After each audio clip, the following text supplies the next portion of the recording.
भारत के हृदय में बसा एक छोटा सा गांव था जिसका नाम शिवपुर था।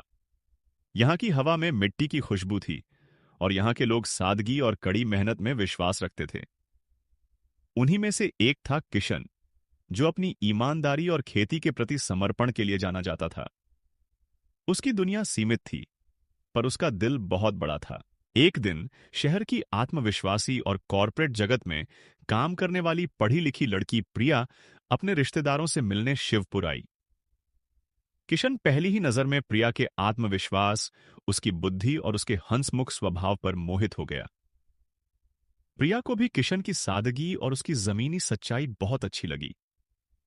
उनका प्रेम गांव और शहर के दो अलग अलग किनारों को मिला रहा था। जब उन्होंने शादी का फैसला किया तो गांव में विरोध होना स्वाभाविक था। किशन की मां को इस बात की बहुत चिंता हुई। वह शहर की लड़की है। वह हमारी परंपराओं को नहीं समझेगी, न इस गांव के माहौल में ढल पाएगी। माँ, प्रेम इन दीवारों को नहीं देखता। प्रिया समझदार है और वह मुझे समझती है। मैं उससे शादी करूंगा। आखिरकार उनका विवाह हुआ और प्रिया दुल्हन बनकर गांव आई। गांव वालों ने उसे तुरंत ही बाहरी मान लिया। उसकी जीन्स और टी शर्ट, उसका अंग्रेजी लहजा और हर बात पर सवाल उठाने की उसकी आदत गांव वालों को अखरती थी। शुरुआती कुछ हफ्तों में प्रिया अकेली पड़ गई। एक शाम जब वह आंगन में उदास बैठी थी तो किशन उसके पास आया। प्रिया, तुम क्यों उदास हो? मैंने तुम्हें हंसते हुए देखने की कसम खाई थी। किशन, यह गांव मुझे स्वीकार नहीं करता। जब मैं किसी से बात करने की कोशिश करती हूँ तो वे चुप हो जाते हैं। मुझे लगता है जैसे मैं हमेशा बाहर ही रहूंगी। उनकी नजरें मुझे बार बार मेरी जगह याद दिलाती हैं। ऐसा मत सोचो। तुम मेरी पत्नी हो और तुम सबसे अच्छी हो। उनका मन मैला नहीं है, बस वे डरते हैं नई चीजों से। तुम थोड़ा सब्र रखो, मैं हमेशा तुम्हारे साथ हूं। एक दिन प्रिया ने देखा कि उनके पड़ोसी मंगल चाचा और उनकी पत्नी बहुत परेशान हैं। मंगल चाचा की पत्नी फूट फूट कर रो रही थीं।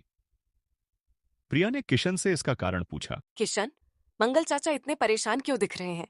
वह कई दिनों से खाना नहीं खा रहे हैं। क्या बताऊं प्रिया, यह सब रामलाल साहूकार का किया धरा है। उसने मंगल चाचा को कुछ पैसे दिए थे, पर ब्याज इतना लगा दिया है कि अब वह चुकाना असंभव है। अब वह उनकी 2 बीघा जमीन भी छीनने वाला है। रामलाल साहूकार कौन है? क्या कोई भी उसके खिलाफ आवाज नहीं उठाता? वह गांव का सबसे अमीर और धूर्त आदमी है। सब उससे डरते हैं क्योंकि वह जमीनें हड़प लेता है और किसी के पास इतनी हिम्मत नहीं है कि उसे लड़ सके। अगले ही दोपहर साहूकार रामलाल अपने दो साथियों के साथ मंगल चाचा के घर पर आ धमका। रामलाल ने चिल्लाकर कहा, बहुत हो गया।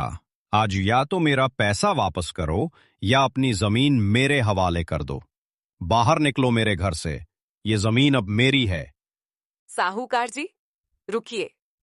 आप इन बेकसूर लोगों को बेदखल नहीं कर सकते।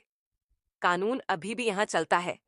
पहले मुझे अपने हिसाब किताब की किताबें दिखाइए। तुम कौन होती हो बीच में आने वाली? शहर की लड़की। ये मेरा और इनका मामला है।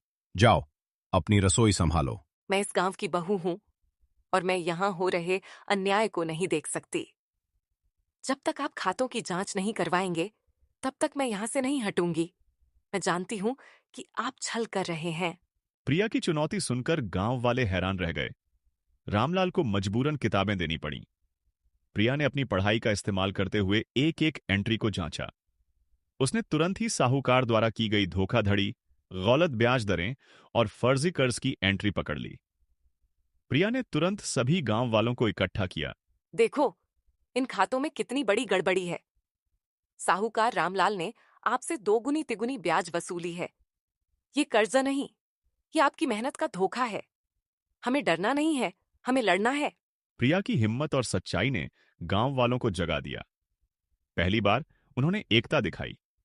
एकजुट होकर उन्होंने पुलिस में साहूकार रामलाल के खिलाफ आधिकारिक शिकायत दर्ज कराई। पुलिस आई और गहन जांच शुरू हुई। प्रिया द्वारा दिखाए गए सबूत और खातों में मिली जालसाजी के आधार पर साहूकार रामलाल को तत्काल गिरफ्तार कर लिया गया। इस घटना ने शिवपुर गांव को बदल दिया। जो गांव कल तक प्रिया को बाहरी मानता था, आज वह उसे अपनी रक्षक और बेटी मानकर सम्मान दे रहा था। गांव वालों की आंखों में अब उसके लिए अथाह प्यार और कृतज्ञता थी। प्रिया और किशन खुशी खुशी अपने गांव में रहने लगे, जहां प्रिया को अब न केवल प्यार मिला, बल्कि भरपूर सम्मान भी मिला।